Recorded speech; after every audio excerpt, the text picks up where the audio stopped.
Assalamualaikum warahmatullahi wabarakatuh. Video kali ini disponsor oleh Gigabyte yang mana mereka baru sahaja keluarkan sebuah laptop khas untuk content creator. Tak kisah anda seorang YouTuber ataupun maybe anda seorang streamer ataupun anda graphic designer, video editor ataupun anda main dengan projek 3D rendering, AutoCAD, Blender dan sebagainya, anda mesti dapatkan Gigabyte Aero ni. Yang pertama dia punya spesifikasi mantap gila. Yang kedua dia punya screen tu 4K dan dah pun di-calibrate. Untuk maklumat lanjut, saya sediakan link dekat description box below. Anda boleh tekan dekat situ. Okey, kita punya main fokus kali ni saya nak kongsikan dengan anda step by step bagaimana kita nak guna Adobe Photoshop sampai kita pandai design poster and boleh sediakan servis design tu kepada peniaga-peniaga dekat luar sana. Kalau ikut apa yang saya draft, ada dalam 5 ataupun 6 video yang saya akan buat. Video kali ni more tu pengenalan Adobe Photoshop and dia sangat-sangat sesuai kepada siapa-siapa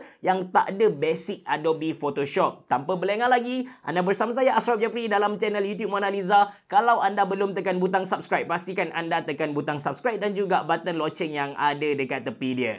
Jom!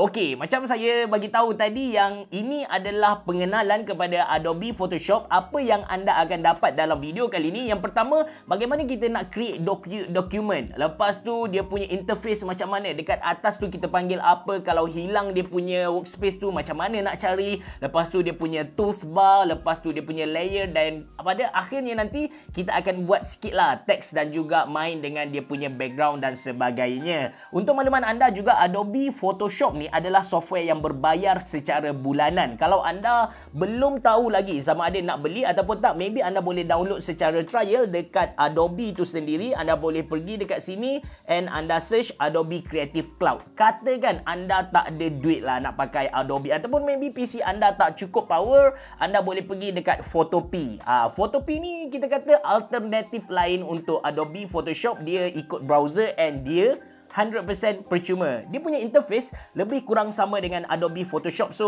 kalau anda tengok tutorial saya, insya-Allah anda pun dapat guna Photopea ni lah. Tanpa berlengah lagi, okey, ini dia. Ini dia Gigabyte Aero yang saya bagi tahu tadi. Kita buka dulu Adobe Photoshop. So, bila kita buka Adobe Photoshop, first kali dia akan keluar macam ni lah. Dia punya interface tu macam ni. Welcome to Photoshop Ashraf. Then kita tekan create new. Lepas tu dekat sini dia tulis new document. Dekat atas tu anda boleh tengok dekat dia punya bar atas tu dia tulis new document, window new document. And dekat belah kanan preset details tu kita boleh masuk kan dia punya apa macam size gambar yang kita nak edit dan sebagainya. And of course kita boleh masukkan tajuk. Normally saya tak tukar dia punya tajuk ni, tapi kalau anda rajin anda boleh tukar lah. Katakan kita dah ada size. So dekat sini kita boleh pilih kita nak edit dalam pixel ke inci ke sentimeter, milimeter, points dan juga pikas. Pikas tu saya tak tahu apa dia, tapi normally saya akan edit dalam pixel. Katakan saya nak edit Full HD. So anda boleh search dulu. Okay, Full HD punya size, Full HD size. Anda search dekat Google ataupun Bing ni. So dia akan bagi tahu yang Full HD punya size ialah 1920 kali 1080. So dekat Adobe ni anda masukkan 1920 kali dengan 1080. So dia akan keluar Full HD lah. Katakan anda nak edit banner untuk Facebook kan. So anda just search Facebook banner size. So basically dia punya cara macam tu lah untuk kita buat servis kepada klien kita nanti. So basic dia macam tu. Katakan anda nak buat tapi sebenarnya Adobe dia dah bagi kepada kita beberapa preset. Dekat atas ni kalau anda tengok ada beberapa tab. Macam contoh ada foto. So dekat foto ni anda boleh pilih lah foto jenis macam mana anda nak buat. Tapi saya jarang sangat guna foto punya preset ni. Normally saya pergi dekat print. So dekat print ni kita ada A4. Lepas tu kalau kita tekan lagi ni kita ada A5, A6, A3 dan sebagainya. Kalau untuk Full HD tu normally ada dekat web. So dekat web ni dia ada bagi tahulah kepada kita sama ada kita nak web large iaitu 1920 dan sebagainya. So sekarang untuk tutorial ni kita akan pilih Full HD, which is kita akan tekan web large, then tekan create. Bila kita tekan create ni, kita akan dapat interface yang macam ni. Dekat atas kali ni, yang atas yang saya tunjuk ni, yang ada file, edit, image, layer, bla bla bla ni, kita panggil dia sebagai application bar. Lepas tu bawah dia ni, yang anda nampak macam ada gambar rumah, lepas tu ada lagi yang ni, lepas tu ada feather, lepas tu ada style, bla bla ni, ini kita panggil dia sebagai option bar. Lepas tu yang ni, yang kalau kita tarik keluar ni, ini kita panggil kita punya dokumen lah, document tab. Lepas tu ini sendiri kita panggil dia sebagai dokumen. Lepas tu belah kiri ni yang saya tarik, ini kita panggil dia sebagai tools bar. Tools bar, betul lah kot sebutan saya tu, tools bar. Lepas tu belah kanan ni ialah kita punya working space. Alright, katakan anda buka Adobe Photoshop tu, dia tak keluar sama macam yang saya buat ni. Jangan gelabah, anda boleh pergi dekat window. Lepas tu anda boleh pilih lah apa yang anda nak keluarkan. Sebagai contoh, katakan anda terpangkah yang ni, tools ni anda terpangkah. Alamak, hilanglah tools habis cerah. Macam mana nak buat? Anda pergi dekat window dan anda tekan tools yang ada dekat sini. Bam, dia akan keluar. Okay, so basically sekarang anda dah tahu macam mana nak create document, and sekarang anda dah tahu, kita cakap secara kasar lah, interface dia. Sekarang saya akan terangkan kepada anda tentang toolbar ni. Yang pertama kita ada move icon. Ini adalah untuk gerakkan kita punya objek nanti. Lepas tu kita ada marquee tool, yang mana ini kita akan guna dia untuk crop. Sama juga dengan bawah ni, lasso untuk crop juga. Lepas tu kita ada object selection tools. Nanti kita cerita lebih lanjut. Lepas tu kita ada crop. Lepas tu frame tool. Lepas tu kita ada lagi eyedropper. Lepas tu kita ada healer dekat sini. Lepas tu kita ada paintbrush. Lepas tu kita ada stamp. Yang ni saya jarang guna, iaitu history brush tool. Saya memang jarang sangat guna. Lepas tu kita ada eraser. Kita ada penyapu. Kita ada gradient. And kalau kita tekan kita ada paint bucket tool. Yang ni kita akan guna untuk colorkan kita punya image nanti. Lepas tu kita ada ini blur. Lepas tu kita ada smudge. Lepas tu kita ada pen. Lepas tu kita ada text tools. Lepas tu yang ni saya tak pasti. Ini patch selection tools. Lepas tu kita ada shape. Lepas tu kita ada hand. Dan kita ada magnifier ataupun kita ada zoom tools. Bawah ni kita ada color picker. So ini ialah dia punya tools. Okay, tools yang ada. Belah kanan ni normally saya akan wujudkan yang pertama layer. Layer dekat sini ni bertujuan untuk kita, senang cerita, Adobe Photoshop ni dia bagaikan satu kertas.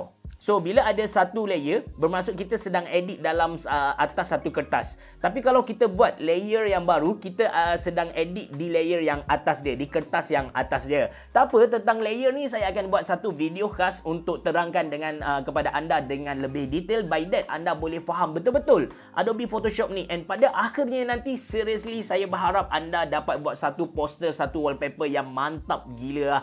Lepas tu kita saya wujudkan juga property dekat sini. And saya ada letak yang ni, yang kecil ni kita panggil dia sebagai history. So history ni basically kita nak undo lah, nak undo ataupun nak forward ke hadapan. Kalau kita tersalah buat ke apa, so kita boleh tekan history ni instead of kita tekan Ctrl Z lah. Alright, so sekarang kita dah tahu basic kepada Adobe itu sendiri. Sekarang saya nak cerita sikit tentang dia punya application bar yang ada dekat atas ni. So file ni untuk kita, apa kita cakap, untuk kita save dan sebagainya. Bila kita tekan save as, katakan dekat sini saya just pilih save on your computer normally. So biasanya bila kita tekan untuk Adobe Photoshop 2021 ni, bila kita nak save, dia tak keluar PNG, JPEG dan sebagainya. Macam mana kita nak keluarkan benda tu?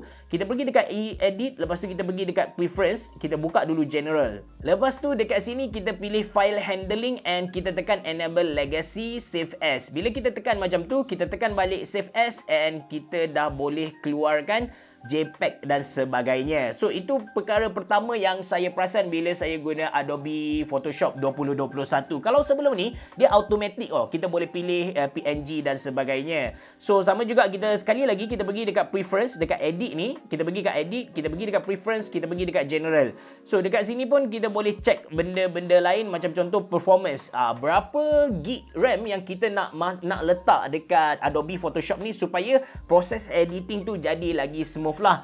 Normally untuk Adobe Photoshop ni saya tak tukar sangat, tapi kalau untuk Adobe Premiere saya akan set RAM yang paling besar untuk dia supaya proses rendering tu jadi makin laju lah. Tapi untuk Adobe Photoshop saya just buat sekadar yang dia dah tetapkan. Yang tu biasanya saya tak ubah. So dekat sini kita boleh tengok yang dia pakai graphic processor dekat sini lah. And Untuk Adobe Photoshop ni sebenarnya dia tak berat sangat. Kalau anda guna laptop pun anda boleh pakai dengan Intel Celeron yang baru tu, anda dah boleh guna Adobe Photoshop. Tak ada masalah. Kecuali anda nak design satu file yang bersaiz besar gila, yang tu anda kena take care sikit lah. Alright, so dekat atas ni file kita dah pergi dekat edit ni untuk kita edit kita punya dokumen tu. Untuk kita edit kita punya dokumen, macam contoh even untuk apa kita punya subjek ke apa semua, kalau kita nak transform dia nak besar atau kecil kan, semua ada dekat edit ni. Lepas tu image ni untuk keseluruhan image kita.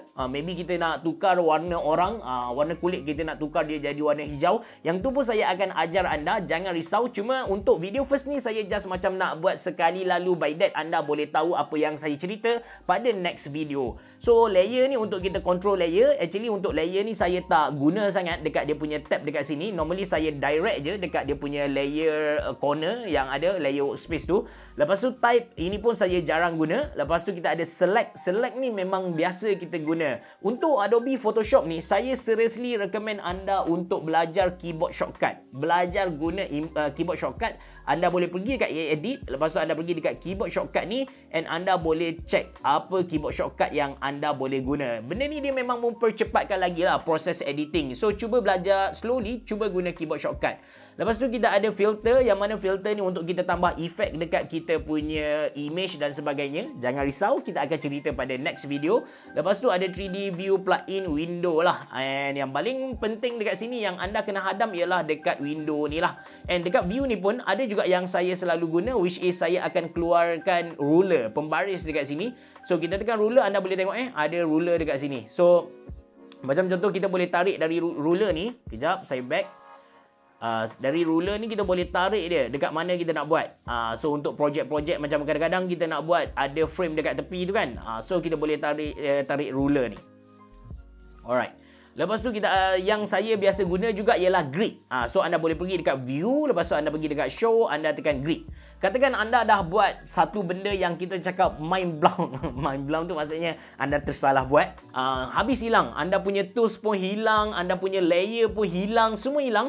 Anda boleh pergi dekat window, anda pergi dekat workspace and anda boleh tekan reset essential ni, dia akan keluar balik ikut apa yang kita cakap Adobe sarankan kepada kita. Alright, sekarang saya yakin anda dah tahu tentang dia punya interface. Kita akan buat sikit lah teks. Kita akan buat sikit teks and kita akan tambah background kepada dia untuk tutup video kali ni. Untuk video seterusnya kita akan go deep. Macam mana kita nak crop gambar, macam mana main dengan layer, macam mana kita main dengan efek, macam mana kita nak buat teks tu nampak berapi dan sebagainya. That's why anda kena pastikan anda subscribe dan juga tekan button loceng yang ada dekat tepi dia tu. So untuk tambah teks kan, kita pergi dekat teks, dekat T dekat sini, dekat T, anda tekan teks and kita letak saja dekat situ and kita type sahaja. Kita tulis subscribe channel YouTube Mona Lisa sebagai contoh. Dan kita besarkan dia. Anda tengok dekat bahagian option tab yang ada dekat atas ni. Dekat sini kita boleh tukar dia punya font. Lepas tu kita boleh tukar dia punya style. Lepas tu kita boleh tukar dia punya size. Ini satu cara untuk kita bermain dengan font. Satu cara lagi ialah kita tekan window ni. Kita keluarkan karakter. Dekat sini kita tekankan keluarkan karakter. So dekat sini pun kita boleh tukar dia punya size, kita boleh tukar dia punya jenis font. Nanti saya cerita kepada anda bagaimana kita nak cari font yang kita cakap font yang cantik-cantik untuk kita guna buat poster dan sebagainya. Lepas tu dekat sini pun kita boleh buat dia secara menegak ke, secara melintang ke, semua kita boleh tukar dekat karakter ni. Alright. Nampaknya laptop ni dia dah pecut. Dia punya performance dah up sikit untuk counter dia punya, kita cakap panas tu. Maybe anda akan dengar sedikit bising. Saya akan besarkan dia punya size. Okay, kita besarkan dia. Saya cuba pilih 72. Walaupun dekat sini dia ada tulis yang dia punya size paling besar ialah 72. Anda jangan bimbang, kita boleh besarkan lagi. Just masukkan berapa size yang kita nak. So sebagai contoh, saya masukkan 100. So ini adalah saiz 100. Okey, salah satu cara lagi untuk kita besar ataupun kecilkan satu-satu gambar ataupun teks tu ialah dengan cara kita pilih transform. So make sure dekat kanan ni anda tengok dekat bahagian layer, kita betul-betul pilih layer tulisan kita tadi. Lepas tu kita pergi dekat edit. then kita tekan transform. So dekat sini kita boleh rotate dia, kita boleh flip, ataupun yang paling senang saya suka guna free transform. Dia punya shortcut key ialah Ctrl tambah T. So anda boleh tengok kita boleh besarkan, besar dan kecilkan. So ini ialah basic lah. Tak apa, macam saya bagi tahu, anda jangan gelabah. Saya akan cerita dengan lebih detail pada video yang akan datang. So ini adalah basic saja. Dan kita letak dia dekat tengah. Dan kita nak tambah background. Background ni kita nak tambah gradient sikit lah. So kita pergi dekat tools bar yang ada belah kiri, kita cari gradient tool. Yang ni kita tekan dia dan kita pilih warna. So saya pilih warna kuning satu. Kuning. Lepas tu saya di bahagian bawah ni saya nak pilih warna merah macam tu. So untuk gradient tool ni kita tarik dia macam ni. Nampak So dia akan jadi macam tu lah. Dia punya background akan jadi macam ni. Ataupun maybe kita katakan kita tersalah buat. So kita pergi dekat history yang ada belah atas ni. Kita pun boleh tarik dia. So macam saya nak baiki. Okay, maybe saya nak balik ke fasa ataupun stage saya baiki size text tadi. So saya boleh pilih dekat sini. Dekat mana saya nak tukar. So sekarang saya nak pergi ke sini. Saya tukar, saya susun balik dia ke tengah, dan saya nak tambah background dekat belakang. Saya pergi dekat layer ni, lepas tu saya tekan gradient tools, lepas tu saya pilih macam ni. Okey, back lagi. Saya rasa nak buat macam ni lah. Alright. So ini hasil akhir untuk video kali ini. Dalam video seterusnya, saya akan cerita dengan lebih detail bagaimana kita nak main dengan layer, bagaimana kita nak adjust supaya contoh teks kita ni nampak ada shadow, lepas tu ada dia punya stroke, lepas tu saya akan cerita kepada anda bagaimana kita nak buat bukan gradient yang macam ni, tapi kita nak buat gradient yang macam bulat macam ni. Maybe anda suka dengan benda-benda bulat macam tu kan. So banyak lagi yang saya akan sentuh. Yang pasti anda kena follow video ni. Saya akan buat satu playlist khas lah supaya anda dapat belajar A sampai Z. So itu saja untuk video kali ni. Sekali lagi terima kasih kepada Gigabyte sebab sponsor saya, Gigabyte Aero ni. Ini memang betul mereka sponsor saya, tapi seriously so far saya guna, saya boleh kata ini one of the best content creator punya laptop lah. Dia nipis, kecil, senang bawa mana-mana. Dia punya thermal performance pun okey. Dia punya screen 4K dengan dah pun di-calibrate. Anda dah tak perlu risau kalau nak buat color grading dan sebagainya. Itu saja. Terima kasih kerana menonton. Biar boh. Jumpa lagi.